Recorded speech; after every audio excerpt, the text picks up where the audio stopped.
സഫയും അതുപോലെ തന്നെ മെഹ്നൂവിൻ്റെ ഇഷ്യൂ നടന്നുകൊണ്ടിരുന്ന സമയത്ത് കുറേയധികം പേര് കമൻറ്റ് ബോക്സിലൊക്കെ പറഞ്ഞിട്ടുണ്ടായിരുന്ന ഒരു കാര്യമാണ്, നീ റിഫയെ പറ്റി കുറ്റം പറഞ്ഞതിന് നിനക്ക് കിട്ടിയ ശിക്ഷയാണ്, അന്ന് നീ എന്തൊക്കെയാണ് റിഫയെ പറ്റി പറഞ്ഞത് എന്നുള്ള രീതിയിൽ സഫയ്ക്കെതിരെ കുറേയധികം കമൻസൊക്കെ വന്നിട്ടുണ്ടായിരുന്നു.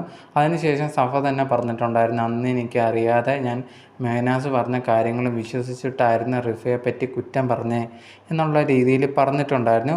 ഉറപ്പായിട്ടും റിഫയുടെ മോനെ ഞാൻ പോയി കാണും എന്നുള്ളൊരു കാര്യം അന്ന് സഫ പറഞ്ഞിട്ടുണ്ടായിരുന്നു. ഇപ്പം ലേറ്റസ്റ്റായിട്ട് കഴിഞ്ഞ ദിവസം ഉണ്ടെങ്കിൽ സഫയുണ്ടെങ്കിൽ ഇൻസ്റ്റാഗ്രാമിൽ ഒരു പോസ്റ്റ് പങ്കുവച്ചിട്ടുണ്ടായിരുന്നു. ആ ഒരു പോസ്റ്റ് എന്ന് പറയുന്നത് റിഫയുടെ മകനും മൊത്തമുള്ളതായിരുന്നു. അവർ ഒരുമിച്ചുള്ള ഫോട്ടോസും കാര്യങ്ങളുമായിരുന്നു പങ്കുവച്ചിട്ടുണ്ടായിരുന്നത്. ആ ഒരു ഫോട്ടോ പങ്കുവച്ചതിന് പിന്നാലെ കുറേയധികം പേര് സഫയ്ക്ക് സപ്പോർട്ടായിട്ട് കമൻറ്റ് ബോക്സിൽ കമൻ്റ് ഇടുന്നുണ്ടായിരുന്നു. എനിക്ക് നിന്നെ ഇഷ്ടമൊന്നുമല്ല, പക്ഷെ എന്നാൽ പോലും നീ റിഫയുടെ മകൻ്റെ കൂടെ പോയി ഫോട്ടോ എടുക്കുക, അവനെ കാണുകയൊക്കെ ചെയ്തത് വളരെ സന്തോഷമുണ്ട്.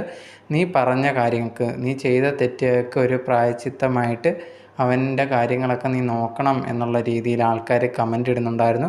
മറ്റു ചിലർ ഇത് ആൾക്കാരെ കാണിക്കാൻ വേണ്ടിയാണ് എന്നുള്ള രീതിയിൽ പറഞ്ഞ് നെഗറ്റീവായിട്ടും കമൻ്റ് ഇടുന്നവരുണ്ടായിരുന്നു.